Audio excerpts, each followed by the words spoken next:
Welcome to this week's Cool Chief episode, and I have a treat for you this week.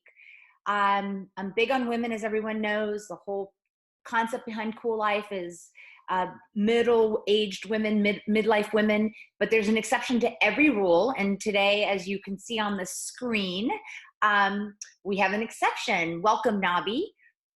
Good morning, Jack. How are you? I'm doing well. So we might as well cut to the chase. We are going to talk about money today. Nobby is a money mentor, and he is very focused and committed to helping women in midlife with money.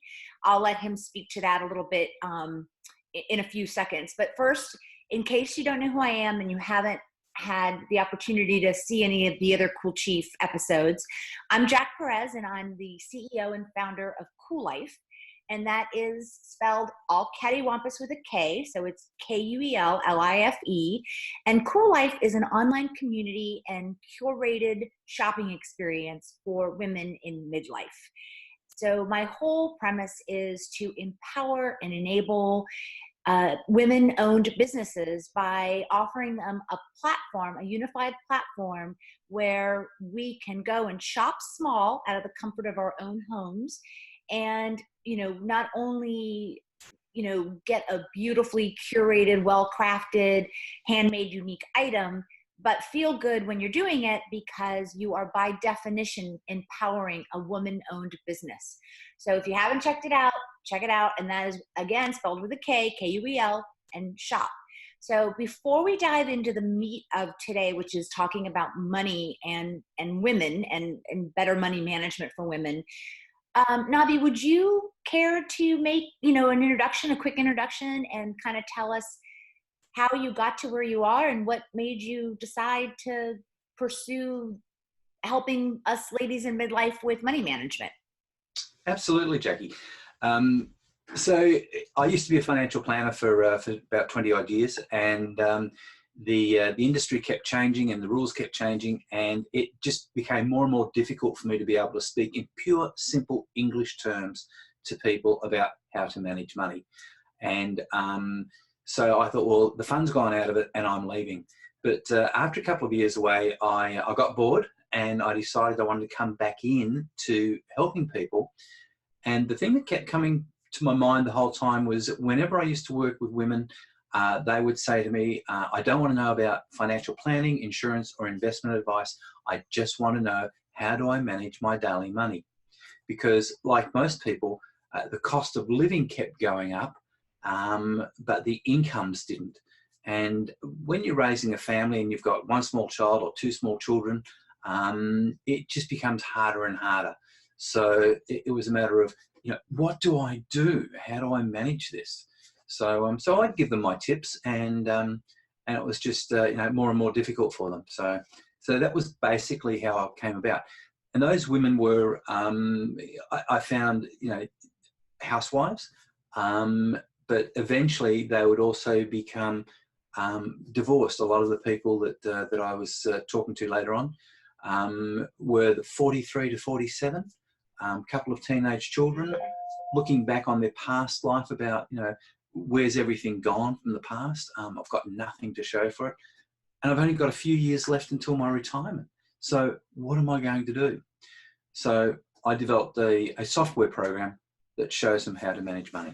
Well, it's wonderful. And I also want to clarify, in case you think Nobby speaks funny, he is joining us. He's joining us from Australia, Melbourne, Australia. So just wanted to clarify that. I thank you for joining me today. I know that we're dealing with a huge time difference, but you're up early, I'm doing it late, so it works out well. So if you were to give women some tips on what they should be doing with their money, and what would be your advice to, say, me, if I came to you and I said, listen, Nobby, I'm struggling. I mean, I have money, I have some money, but I don't quite know what to do with it, or what I should be concerned about, or, should I be getting help or not getting help, or doing it on my own, or, what are some of the, where should I start, I guess? What are the, if you really need a starting place, where should we start? Okay, so I've got some basic tips that I would give to people, because everybody's situation is unique, and their circumstances, are unique to them. I'm But going to pause you there for just 1 second, because ladies, if you're watching this on the rebroadcast, feel free to leave a comment of where you are. I mean, are you looking for this kind of basic help, or are you looking for more advanced help? Because I can bring Nobby back later and we could do a future episode. So ask your questions. We will circle back around. We'll make sure we get them answered. I didn't mean it. I'm sorry to interrupt, but I wanted the ladies watching this on the rebroadcast to know that we will be coming back around, so they can leave comments and questions in underneath. So yes, go ahead. I'm sorry about that. No, that's fine. I think that the basic advice that I'd probably give to people is spend less than you earn and pay the highest interest debt first. Because while you're paying interest, you're not working for yourself, you're actually working for somebody else. So it's time to get back control of your money and, eliminate those debts as quickly as possible. The second one is planning for the future. Too many people live day by day without knowing what they want for the future. So planning for the future, planning for the type of lifestyle they want to have, and knowing the number of years that they're going to need that money for is another important aspect. So does your model have a crystal ball that tells us like how many years we have left? Because that's sort of a kind of an unknown, right? Look, it can be. With modern technology and science, people are actually living longer, which makes it even more which is important. a problem in a way. I mean, it can be a problem because you can run out of money. Absolutely. You don't. The last thing is that you want your money to die before you do. Right. Yeah. That's ideal, right? Because you can't take it with you. Although you can't take it with you. Well, some people, but you want it to be around while you're still alive. No, I know, but some people act like you can take it with you, and I'm like, unless you're a pharaoh and you're building a tomb, you're not taking it with you. So it's a balance, isn't it? I mean, absolutely, everything is balanced. There's you can Scrooge on one side, but you've earned the money to enjoy it, and I think women enjoy going out shopping, right? Even if it's just window shopping, there's something that you can do for nothing and still hang on to your money. But if you do like what you see, well, you shouldn't be restricted from being able to go and buy it. So yes, don't take it with you. Spend it while you've got it. That's what you've worked for. Right. But don't go crazy. Make sure that the money that you're spending is something that you can afford to spend, because you've still got to eat and live for tomorrow. So how do they do this practically though? Because the first thing you mentioned was, don't spend more than you make, which is, pretty basic, right? I mean, when you ask people, how should I lose weight? Expend more energy than you consume. And, so that's sort of the same premise, right? Don't spend more than you make. But that actually can be, I mean, how do you put that into practicality? Do you have build an Excel spreadsheet, put a budget together? Like, I don't quite get how you would make that happen. So in the past, everybody's used a budget. And the frightening thing about budgets is they already know the result before they get started. They know they're in trouble before they start. So what I ended up doing was developing my own program, because I couldn't find anything that would, suit my needs. And what my program actually does is not work on just money in and money out, and that's the end of the story, and that's too frightening and realistic and scary. This actually goes the whole life's journey. It works out that what you've got now, the money in, how long it's going to last, where it's going to, and what it looks like into the future. So where budgets fall short on an immediate picture, this one actually takes you through until the last day, if you like.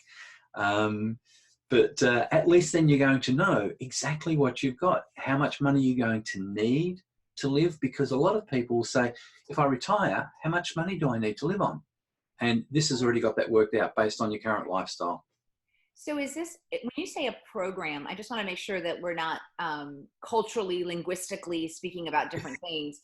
Are you talking about an actual software program, or are you talking about a a program that you have to go to classes and go through a process, or is this an actual, you know, something you can do in, you know, in the comfort of your own home with a laptop type of thing? Absolutely. Look, it is a software program. It is from the comfort of your own home. You don't have to go and explain anything to anybody. You can do this all on your own there, and you know, just enter your figures in, and then start pushing a couple of buttons to see how much better off you can be today and into the future than if you do nothing, because doing something is better than doing nothing. So yes, it is a software program, and it's online. Okay. So I'm hearing, you know, let's make sure that we don't spend more than we make. I'm hearing uh, pay off your highest interest debt credit cards First. Yes. before you do anything else. What about, is there another sort of trick of the trade, or? Do you know, education is a very important thing. Too often people allow other people to take that responsibility. I think that, okay, I've got a retirement plan, or I've got a bank account. I put the money into the bank account and I'm supposed to be getting interest on that. And that just doesn't work, because that's not being proactive. So it's a matter of becoming educated and looking for where can you deposit your money or get it working better for you. And that's an important thing. But, you know, some of us might, unless you went to MBA school and was a finance major and maybe a certified financial analyst, some of us might need outside counsel. So if we're looking to sit down with someone who is a money manager or certified financial planner, are there like some, like the top 3 questions that we should be asking before we sign on to work with someone of that caliber? Like, are there, you know, tips to making sure that we end up with someone who's qualified and is going to have our back and in our best interest in mind? I mean, what are some of the things that you think we should be looking for in a professional money manager? Look, there's the very basic, which is, are they qualified? It doesn't matter which country you're living in, financial planners nowadays need to be qualified and hold certain certifications. And it depends on what you're looking for as to the advisor that you will go and talk to. You don't want to talk to a life insurance advisor if you're looking for financial advice. So you know, keep that sort of thing in mind. But at the end of the day, you're looking for somebody that you can actually relate to, and is not there just to sell you something. Financial planning has always been about selling product rather than giving advice, and it should have been about giving advice. And the other thing that, you know, I would keep in mind is perhaps ask your friends, people around you who are actually comfortable. Yeah. And then I would also, without being so direct perhaps, but you'd like to know what their bank account balance is like, because it's no use talking to somebody who's broke, who's going to give you advice. If you can't manage their own money, chances are they're not going to do a very good job managing yours. Right. So Yeah. that's, you know, that's pretty good advice. And I do like the whole concept of asking your peers, because if you have like-minded individuals in your peer group and they're happy and satisfied and have a long-standing relationship with someone, there's a high likelihood that that person is going to work for you as well. So Nobby, just to circle back, because it probably, even if you're going to go out and get a professional person to help you, probably starting with your program, your software program, might be a good starting point. If someone was interested in utilizing that, can you tell us what the website address is? And I mean, I'll write it down here at the bottom as well so that people can copy it down. But if you could tell us where they would find this tool. And I heard from a little bird that you're actually gonna give my followers and my Kuel Life Kuel Lifers a special deal on the use of this tool. So can you tell us where to find it and what that is? Absolutely. Look, the program is called Money Rules, and it's www.moneyrules.com.au. But if you go and add a DFY, so done for you, DFY, moneyrules.com.au, DFY, Okay. then you can actually get to use the program in it. I have a thing called results in advance. So rather than people having to shell out money ahead of time and say, I'm not too sure about this and feel uncomfortable, you can actually enter your data into this, and I'll prepare a report and send that out for free. Okay. And we can then talk after that. And if the person wants to go ahead after that, that's fine. Okay. So it sounds like it's a no-brainer. So it's moneyrules.au DF. So www.moneyrules.com.au Okay. / Right. DFY. Okay. And like I said, I'll put it down in the comments below so you don't have to worry or stress out. But well, this has been a wonderful chat. I really appreciate you joining me today. Are there any, did we miss anything that you really think we should know moving forward in midlife with money? I mean, we got the whole don't spend more than you make, pay off the high interest rates, potentially get professional help from a credible source. Was that? That's the other thing that I would probably say to people is look for different sources of income rather than, you've only got so many hours in a day to go and work. What you're looking to try and do is leverage. So I use two words. One is focus, one is leverage. And if you can leverage time by making your money work for you, where you don't have to, then that's a smart way to go. So look for passive or recurring types of income that will work while you're not. Sure. I mean, who doesn't want that, right? Yeah, absolutely. Well, I really appreciate you joining me today. And once again, I will put the URL for you if you want to. This is a wonderful opportunity, ladies, because it usually comes up with a hefty price tag, but for whatever reason, Nobby feels generous today and he's letting us use it for free. So I suggest that that's actually a really good starting point.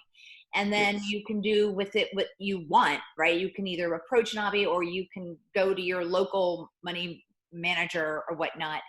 And I do encourage everyone to go out to Kuel Life and read some of the articles. There are some money managers that we are affiliated with as well in our coaching section that have plenty of articles filled with a lot of great information, really relevant to women in our relationship with money.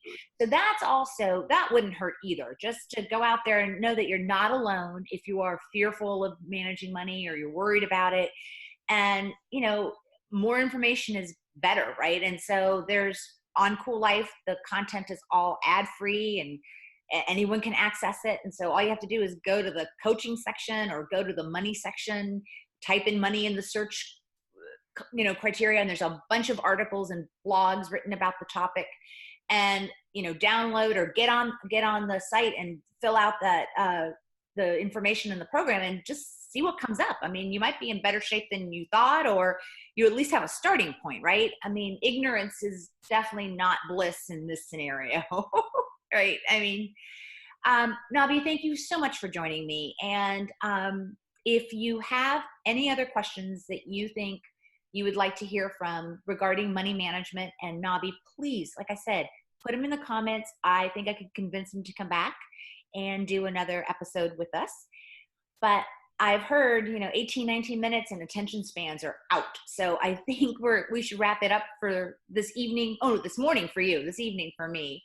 And thank you so much for joining. And until the next time. Bye, Nobby. Thanks, Jack. Bye.